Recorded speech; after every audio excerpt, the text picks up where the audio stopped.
मैं शिवाशिष सुमन, आप देख रहे हैं पीसीएस एकेडमी पटना।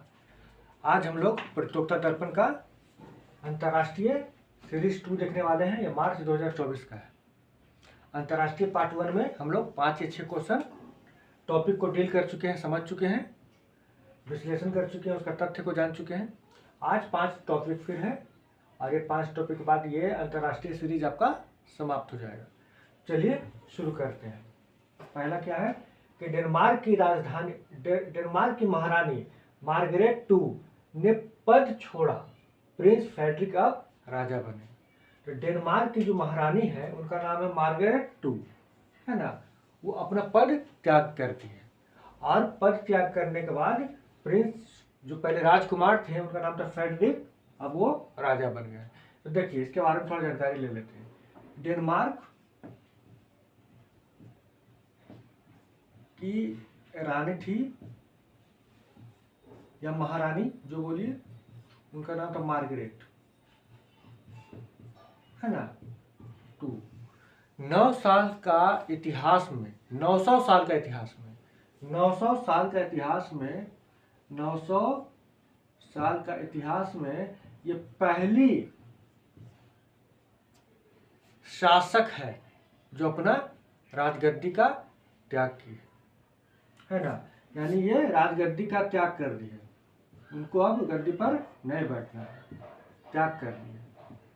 तो ये करने वाली पहली शासिका बन गई है या शासक बन गई है जो राजगद्दी का त्याग कर दिया हो, ठीक है ना। 900 साल का इतिहास में 900 साल के इतिहास में और जब त्याग कर दिए तो इसके बदले में फिर कौन बैठे, जो प्रिंस थे, क्राउन प्रिंस थे, उनका नाम था फ्रेडरिक। अब वो सम्राट फ्रेडरिक दसम के नाम पर से गद्दी पर बैठे हैं। फ्रेडरिक दसम यानी 10वां होंगे ये के नाम से ये राजगद्दी पर बैठे हैं, राजगद्दी पर बैठे ठीक है। यह धारण के जो बोलिए, बस इसमें यही था कि डेनमार्क की एक महारानी थी, उनका नाम था मार्गरेट 2, उन्होंने राजगद्दी त्याग कर दिया है। ये 900 साल के इतिहास में पहली बार ऐसा हुआ कि कोई शासक या कोई शासक अपना राजगद्दी को त्याग करता हो। राजगद्दी त्याग करने के बाद जो क्राउन प्रिंस थे, जो राजकुमार थे, अब वो सम्राट बन गए। उनका नाम था फ्रेडरिक, जो कि सम्राट बनने के बाद उन्हें फ्रेडरिक दसम के नाम से राजगद्दी पर बिठाया गया। बस इसमें यही था और कुछ विशेष नहीं था। चलिए आगे हम लोग आगे बढ़ते हैं।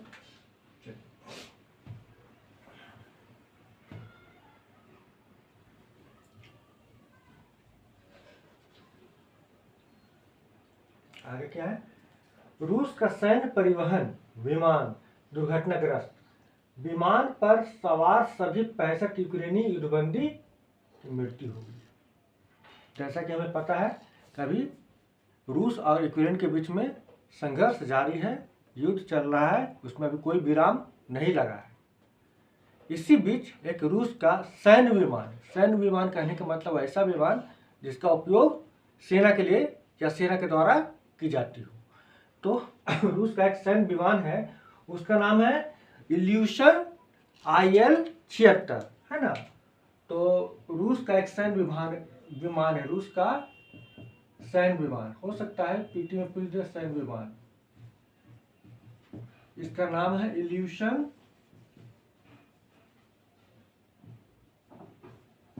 IL-76। ये दुर्घटनाग्रस्त हो गया है ना। ये दुर्घटनाग्रस्त हो गया है। कहाँ पर हुआ है, तो यूक्रेन की सीमा के पास एक नाम है, एरिया का नाम है बेल्गोरोव।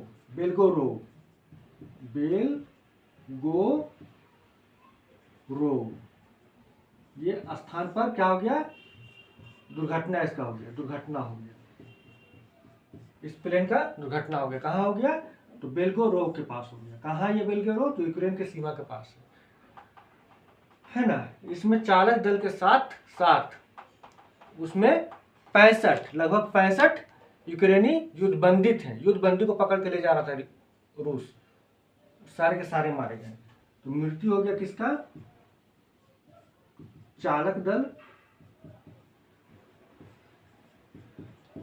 दल में लगभग 6-7 लोग थे, के साथ साथ सभी 65 यूक्रेनी युद्धबंदी।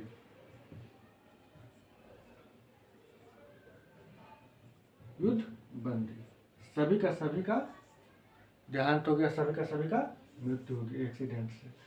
तो ये इसको याद रखिएगा, विमान का नाम इल्यूशन IL-76। ठीक है, बस इसमें यही था और इसमें कुछ विशेष नहीं था जानने के लिए। आगे बढ़ते हैं। जापान चंद्रमा की सतह पर सॉफ्ट लैंडिंग करने वाला विश्व का 5वां देश बन गया है। जापान कितवां देश बन गया? विश्व का 5वां देश बन गया है जो चंद्रमा पर अपना यान का सॉफ्ट लैंडिंग करवाया है। इसके पहले आपको पता है कि चंद्रयान 3 भारत का सॉफ्ट लैंडिंग हुआ है चांद पर, है ना। देखिए, तो 5वां देश बन गया। तो पहले कौन किया है? अमेरिका का है। दूसरा कौन है भाई? सोवियत संघ।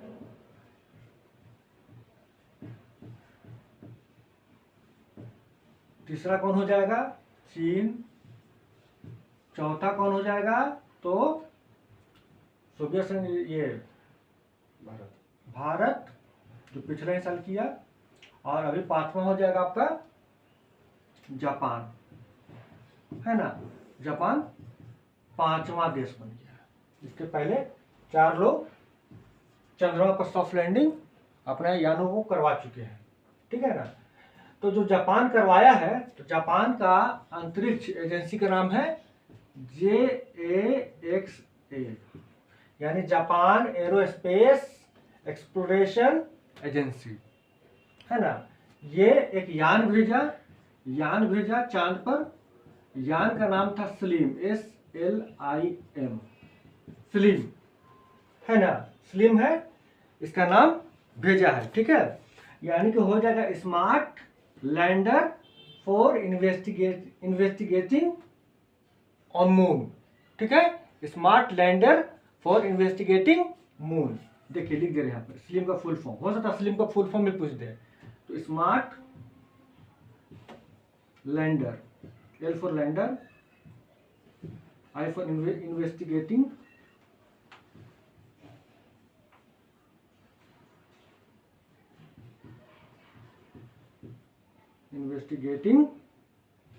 M फॉर मून, ठीक है।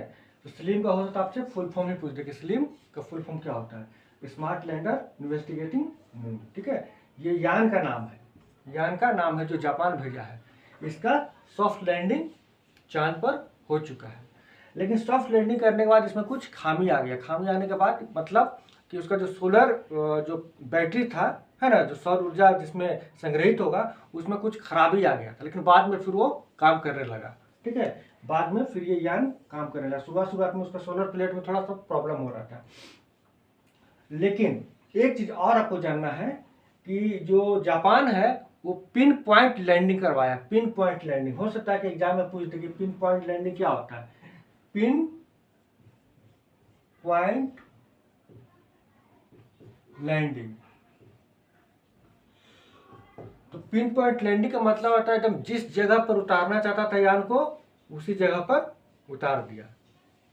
जैसे पिन होता, मान इसको पिन मान लेते हैं हम। पिन, इसका पॉइंट यहां पर हो जाएगा। तो जहां पर हम दाग लगाए हैं वहीं पर उतारा, मतलब जहां पर हम एरिया को डिनोट किए कि यहाँ पर उतारना है, वहीं पर अपने यान को उतारा है, तो उसको पिन पॉइंट लैंडिंग कहते हैं, ठीक है ना। तो ये बड़ा इसका खासियत रहा है जापान का कि पिन पॉइंट लैंडिंग करवाया है। और अगर देखा जाए तो वर्तमान में सबसे बड़ा चंद्र मिशन है या मून मिशन है, उसका नाम है आर्टिमस। ये अमेरिका का है। ये भी जान लीजिए, हो सकता परीक्षा पूछ दे। आर्टिमस इसका नाम है, आर्टिमस। ये किसका है? अमेरिका का। ये अमेरिका का है आर्टिमस मिशन, अमेरिका का है। ये सबसे बड़ा चंद्र मिशन है, ठीक है। हो सकता ऑब्जेक्टिव पूछ दे। तो बस इतना बात को आपको याद रखना है। एक स्लिम का फुल फॉर्म याद रखना है, एक आर्टिमस मिशन को याद रखिएगा, और बाकी सब ठीक है। ये 5 लोगों का नाम रख लीजिएगा आगे, ठीक है। चलिए आगे बढ़ते हम लोग। फ्रांस के राष्ट्रपति इमैनुअल मैक्रॉन की भारत यात्रा अभी फ्रांस के राष्ट्रपति इमैनुअल मैक्रोन भारत की यात्रा पर हैं। भारत के जो गणतंत्र दिवस का जो समारोह था उसमें वो मुख्य अतिथि के रूप में आमंत्रित किए गए थे। ये छठा अवसर था जब भारत के द्वारा फ्रांस के किसी राष्ट्रपति को गणतंत्र दिवस के अवसर पर आमंत्रित किया गया, यानी ये छठा था। इसके पहले 5 लोग पहले भी आ चुके थे। इसके पहले 2016 में हॉलैंड आए थे, है ना, उनका नाम था टाइटल हॉलैंड था। उसके पहले सरकोजी आए थे। इस बार इमैनुअल मैक्रोन आए थे, पहले भी आ चुके हैं लोग। मतलब कुल मिला के अब तक 6 राष्ट्रपति का आगमन हो चुका है भारत में, इसको जान लीजिएगा। इस बार इमैनुअल मैक्रोन का आगमन हुआ है। तो गणतंत्र दिवस के अवसर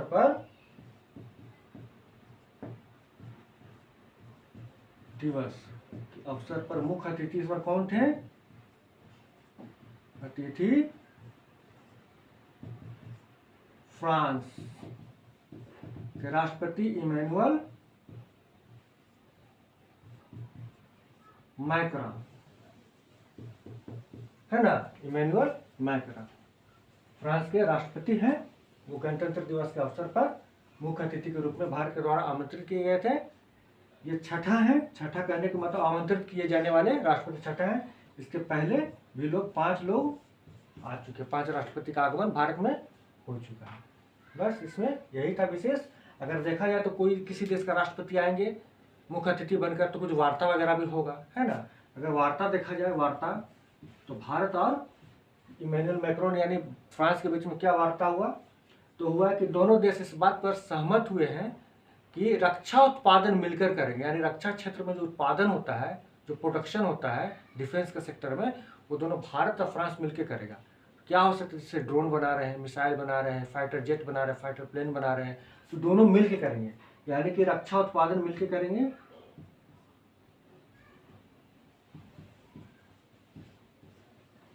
साथ साथ करेंगे।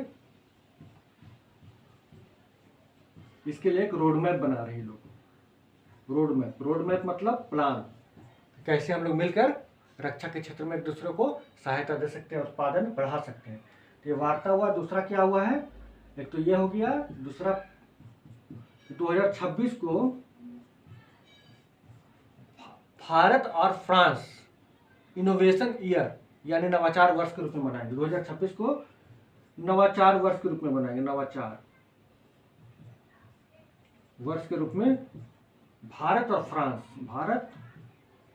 और फ्रांस मिलके मनाएंगे। ठीक है। तो हो सकता प्रश्न पूछ दे कि 2026 में नवाचार वर्ष किन 2 देशों के बीच में मनाया जा रहा था? भारत और फ्रांस। ठीक है। हो सकता फ्रांस के जगह पर कोई और 4 ऑप्शन रहेगा, लेकिन आपको याद रखना कि फ्रांस के साथ नवाचार वर्ष मनाया जाएगा 2026 में। ठीक है। चलिए आगे बढ़ते हैं। विभिन्न देशों के पासपोर्ट की वैश्विक रैंकिंग 2024 जारी हो चुका है। इसमें भारतीय पासपोर्ट का 80वां स्थान प्राप्त हुआ है। ठीक है। देखिए, आपका पासपोर्ट का जो रैंकिंग होता है वो आपको हेनली एंड पार्टनर्स के द्वारा जारी किया था। हेनली एंड पार्टनर्स, देख सकते हैं। देखिए, जो पासपोर्ट का रैंकिंग होता है वो आपका हेनली एंड पार्टनर्स,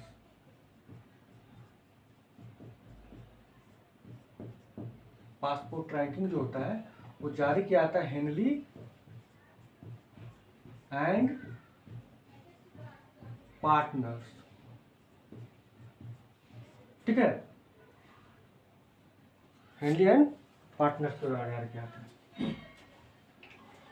ये ब्रिटेन में है, स्थित है। ब्रिटेन में स्थित है। इसके द्वारा 6 देशों को नंबर 1 पर रखा गया पासपोर्ट के मामले में। नंबर 1 पर, यानी कि शीर्ष स्थान पर। शीर्ष स्थान कह सकते हैं। कौन कौन है? सिंगापुर और जापान तो हमेशा रहेगा, शुरू से रहता है। जापान, सिंगापुर, इन दोनों का पासपोर्ट तो हमेशा नंबर 1 पर हमेशा रहता है।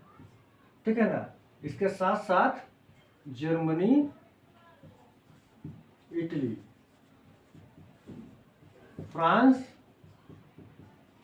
और स्पेन। 6 हुआ। 1 2 3 4 5 6। ठीक है। 6 देश का पासपोर्ट शीर्ष स्थान पर है, यानी नंबर 1 पर है। भारत का जैसा कि पता है हम लोगों को 80वां स्थान पर है, 80वां स्थान पर। हो सकता है कि पासपोर्ट रैंकिंग में भारत का स्थान क्या है, 80वां है। पासपोर्ट रैंकिंग किसके द्वारा जारी किया जाता है, हेनली एंड पार्टनर्स के द्वारा जारी किया जाता है, जो कि ब्रिटेन में अवस्थित है। और अंतिम भी जान लीजिए, अंतिम किसका है, अफगानिस्तान का है।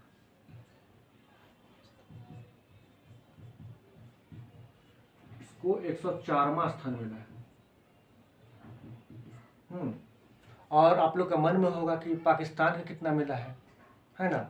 पाकिस्तान, तो पाकिस्तान का भी जान लीजिए, इसको है 101वां स्थान मिला है। 101वां स्थान कहने का मतलब पाकिस्तान थोड़ा सा मेहनत करेगा तो अफगानिस्तान के बराबर पे हो जाएगा,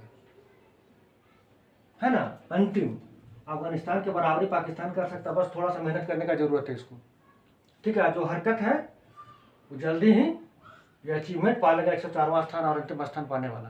यानी पाकिस्तान का पासपोर्ट होल्डर किसी देश जाता है, किसी देश में जाता है, तो वहाँ के एयरपोर्ट में उसका स्पेशल ट्रीटमेंट किया जाता है, उसको साइड किया जाता है, पहले उसका अच्छा से तलाशी लिया जाता है, कभी कभी तो कपड़ा भी पूरा उतरवा देता है ना। तो उन लोग को बहुत ज़्यादा बेइज्जती फील होता है। लेकिन बस तुम्हारा पासपोर्ट का यही हाल है, यानी विश्वास करने लायक नहीं है तो अच्छा से जांच होगा, बस यही पाकिस्तान का हाल है, ठीक है। तो बस आज हम लोग ये अंतर्राष्ट्रीय परिदृश्य कंप्लीट कर लिए हैं, पूरा का पूरा टॉपिक हो चुका है, 11-12 टॉपिक जो जितना था वो कंप्लीट हो चुका है। अब हम लोग अगला इकोनॉमिक वाला सेक्शन में आएंगे, यानी कि वाणिज्यिक वाला में आएंगे, है ना। तो फिर आज के लिए इतना ही, हम लोग फिर मिलेंगे नए वीडियो के साथ, तब तक के लिए नमस्कार।